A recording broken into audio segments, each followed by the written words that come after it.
Mercedes-Benz Fashion Week İstanbul'un 5. ve son gününden herkese yeniden merhaba. Canlı yayınlarımız tüm hızıyla devam ediyor. Şimdiki konuklarım Kitenkin markasının tasarımcısı Serra Kefeli ve marka ve iletişim danışmanı Metin Gürsoy.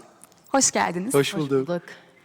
Evet, koleksiyonu izledik. Gerçekten böyle çok renkli ve heyecan verici görünüyor. Beni de o yüzden çok içine çekti. Çünkü geçmişten çok izler var. Oralara gireceğiz ama öncesinde koleksiyonun adıyla ve onun altını dolduran o sağlam hikayeyle başlamak istiyorum. Generation V olarak koleksiyonun adını tanımlamışsın. Aslında burada ben de bülteni okuduğumda gerçekten çok keyif aldım. Çok jenerasyonların konuşulduğu bir dönemdeyiz. Sen tüm bunların aslında ötesinde çok daha vizyoner, yaşla hiçbir bağı olmayan, geçmişin izini bugüne taşıyabilen bir V jenerasyonu hayal etmişsin. Biraz onun hikayesini daha detaylı şekilde senden dinlemek istiyorum. Tabii. Şöyle ben hani jenerasyonlar çok konuşuluyor. Ben de bir araştırma yaptığım zaman Generation V'ye denk geldim ve Virtual Generation aslında bir tanımı. Geçmişi bilen, geçmişi sentezlemiş, yani geçmiş yaşamını hazmetmiş aslında. Daha sonra da geleceğe araştırarak, bu birikimini geleceğe yansıtarak yaşayan bir jenerasyondan bahsediyoruz. Ama biz Generation V işte hani Vintage Generation da diyebiliriz. Zaten vintage detaylar olduğu için geçmişi günümüze bağlaması açısından bu şekilde isimlendirdim koleksiyonumu. Hatta konuşurken Serra'yla Generation V konseptini ben buldum ve ona sahip çıkmak istiyorum dedi. Hani Generation X, Y, Z konuşuluyor ya şimdi. Ben de dedim ki V hepsinden önce geliyor. Dolayısıyla bunların yaşı çok mu büyük? Hayır Metin'cim dedi, bu yaş olmayan düşünce yapısı üzerine kurulu. Senin de dediğin gibi güzel adlandırdın. Geçmişinden gelecek yaratan bir kadın, bir düşünce sistemi aslında. Dolayısıyla beni de çok heyecanlandırdı Generation V. Evet, gerçekten çok heyecan verici. Vintage'a da gönderme yapması ve geçmişe sahip çıkan o bakış açısı bence çok önemli. Umuyorum bu jenerasyonu böyle sağlamlaştırarak bütün koleksiyonlarında ilham vererek devam ettirirsin. Birçok dönemden izler görüyoruz koleksiyonda. Gerçekten ama bugün de giyebilirim ben mesela hepsini. O yüzden hani modernle geçmişi harmanlıyorsun ve aslında renkler çok hakim. Biraz bu renk dünyasını konuşalım istiyorum. Aslında markalarla renklerin gücünün birleşimi çok önemli bir algı yaratıyor. Çok örneğini görüyoruz birçok lüks markada. Çok doğru. Biraz o renkle olan diyaloğunu dinlemek istiyorum. Ben zaten böyle renkli kumaş görünce mutlu olan bir insanım. Renkli kıyafet seviyorum. Bugün Metin Bey'le uyum sağlamak için daha böyle lacivertleri giydim. Yani ben canlı renk, mesela yeşil böyle umudun rengi olduğu için yeşil etekli bir grubum var. Yeşil etek ve üstünde ipek gömleklerin olduğu. Pembe, mavi, yeşil, turuncu. Yani bunların hepsi zaten bize mutluluk veren o canlı tonlar. Yani beni mutlu ediyor. İnsanların giydiğinde de mutlu edeceğini düşündüğüm için aslında bu renkleri kullandım. Süper. Aslında Biz sohbet ederken, özür dilerim sözünü kestim. Serra'yı en iyi tanımlayan şey, yani Kitenkin'i en iyi tanımlayan şey renk aslında. Senin de söylediğin gibi moda markalarının ruhunun belirlendiği yer. Bir kalıp, bir renk.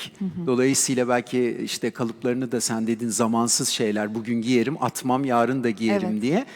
Ama o renk konusu, o sağır renklerin bir arada hiç olmayacağını, değil mi? Düşündüğün renklerin, yeşillerin, pembelerin el ele olduğu harika bir dünya yaratıyor. O da çok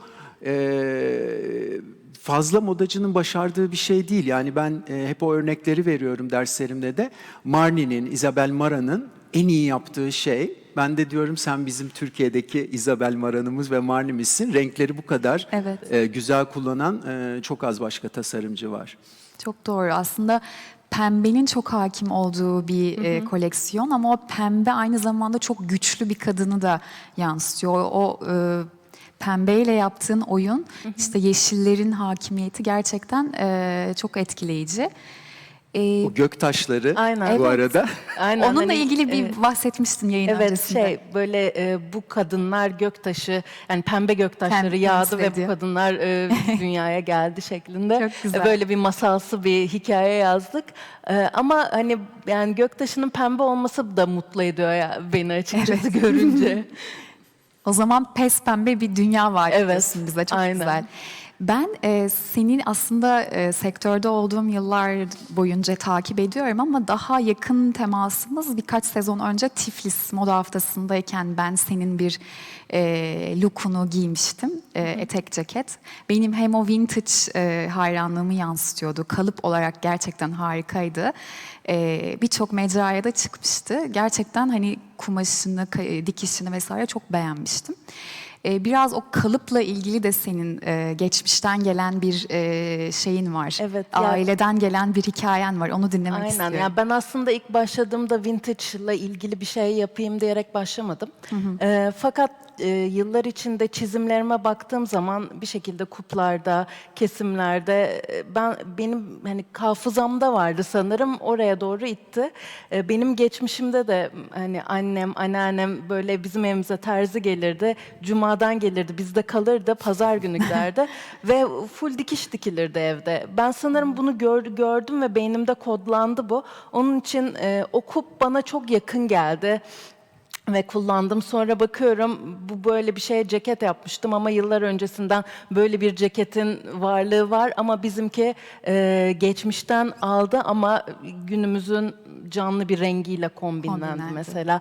Daha modernize hale getirildi ama geçmişi de yansıttığını söyleyebilirim. Yani bu benim sanırım DNA'mda vardı. O şekilde ortaya çıktı. Yani sonradan vintage ile ilgili bir şeyler yapmalısın diyen çok sektörden arkadaşım oldu. Zaten o yola aktı benim hayatımda. İyi ki de yaptın. Ben onun her rengini mesela giymek istiyorum. Şimdi bunları da böyle gözüme kestiriyorum. Peki biraz da bu dijitalleşmeyle ilgili konuşalım istiyorum. Çok ilginç bir süreç geçirdik. Evet. Kapandık. Böyle sosyalleşmemiz çok kısıtlandı ve aslında özellikle moda sektörünü çok etkiledi. Çünkü sürekli bir etkinliğin ve bir araya gelmenin söz konusu olduğu bir sektör. İşte ne olacak, moda haftalarının geleceği derken biz aslında bence çok doğru bir şekilde ve çok hızlı adapte olarak dijital bir moda haftası gerçekleştiriyoruz bu sene. Sizin bu konuyla ilgili düşünceleriniz neler? Siz de aslında lüks marka danışmanı olarak birçok globalde de etkinliklere dahil olan bir isimsiniz. Bu yaşadığımız süreci öncelikle nasıl değerlendiriyorsunuz? Tabii ben seve seve fikrimi söyleyeyim, sonra Serra sen de söyle. Çünkü hani bu döneme denk geldi senin de bu renkli koleksiyonun, ikisi birbirini eğrisi doğrusunu buldu diyelim. Evet. Hani mutluluk ve umut verici.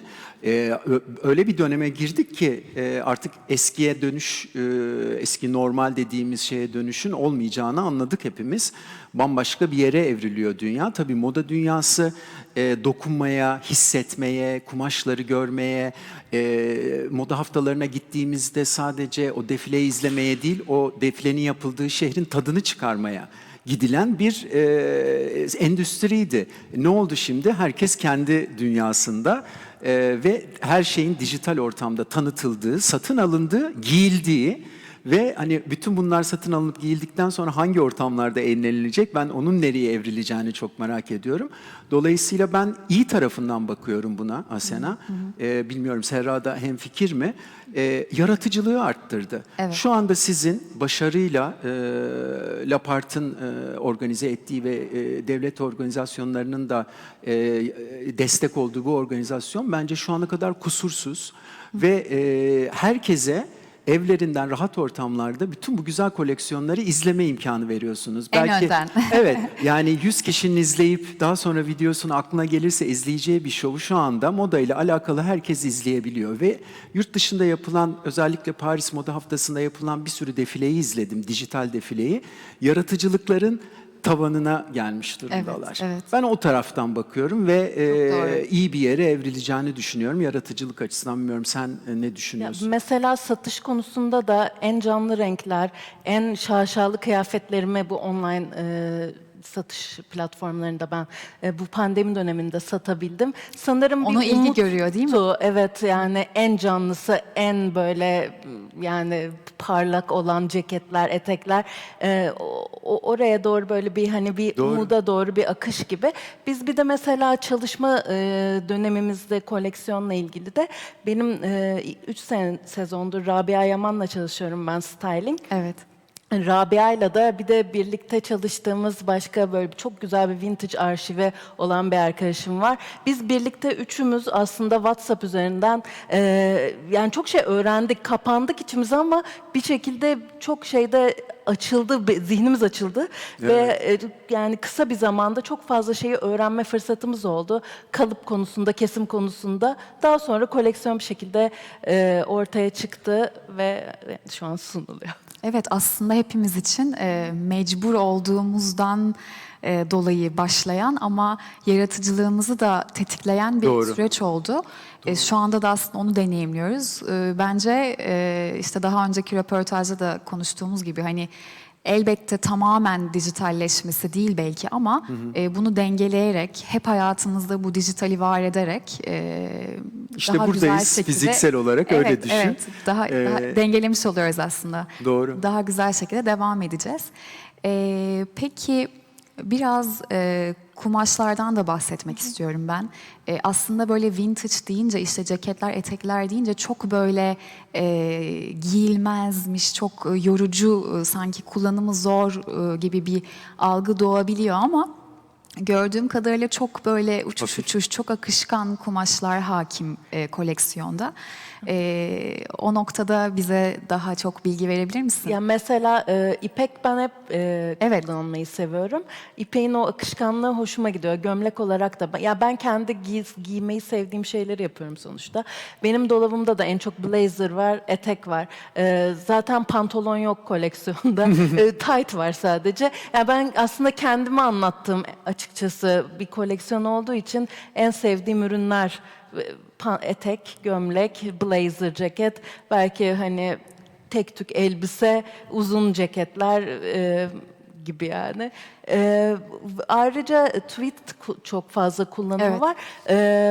Farklı tweetleri aslında bir şekilde hani uyumsuzmuş gibi düşünebiliriz. Bir devam yokmuş gibi zannedebiliriz ama içinde birbirini takip ediyor renkler açısından da. Güzel görünüyor. Aynen. Evet, ince Kesim detayları. açısından.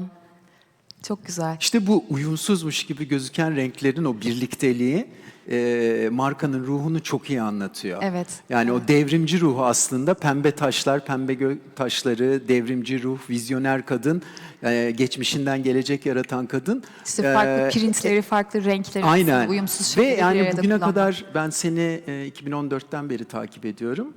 Belki birazdan da sen o retrospektif videoyu da göstereceksin ama yani en kuvvetli olduğun koleksiyonlardan bir tanesi diye En düşünüyorum. sevdiğim ceket de bu Evet, mesela. gerçekten çok güzel. Evet, Tam yani- aslında o senin şeyini yansıtıyor Aynen. değil mi? Bu umut dünyasını. Aynen. Yani mesela bunda da şifon, ipek şifonların olduğu.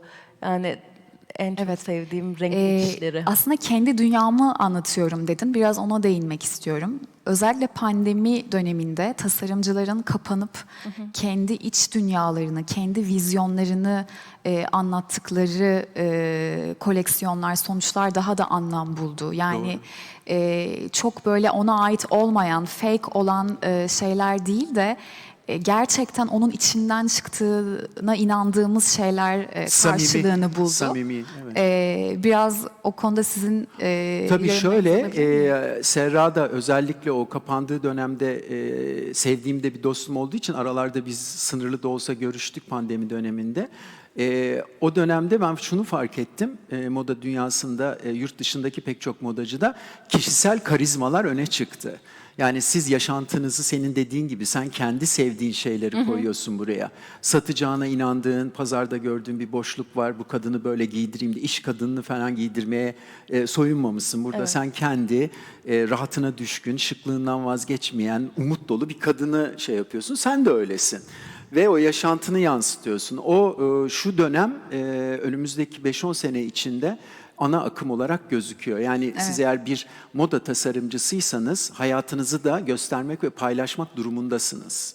Ama vintage'ın da karşılığını bulduğunu düşünüyorum. Yani hani vintage işte hani ben giymem falan diyen insanların yanı sıra hani vintage ruhunu hisseden. Çünkü vintage böyle kendimizi güvende hissettiren bir şey aslında. Tanıdık bir detay var, o sizi gülümsetiyor, bir şeyi hatırlatıyor. O manşet mesela, bir yaka, bir yerde bir şey hatırlatıyor size ve siz o gömleği giydiğiniz zaman mutlu oluyorsunuz. Sanırım o güvende olma hissi müşterilerde karşılık buluyor. Onun için vintage tarzını seven, vintage inspiration koleksiyonlar karşılık buluyor yani satıcıdan. Tanıdık hislerin farklı tavrı. Evet. Öyle Aynen. demek lazım. Çok teşekkür ediyoruz. İyi ki böyle geçmişten gelen şeyler yaptın ve ben de kendimi V jenerasyonuna dahil ediyorum. Çok sevindim. Çok teşekkürler. Biz teşekkür ederiz. ederiz. Şimdi Kit & Kin markasının retrospektif videosuyla sizleri baş başa bırakıyoruz. 16'da Cihan Nacar defilesiyle canlı yayınımız devam edecek. Görüşmek üzere.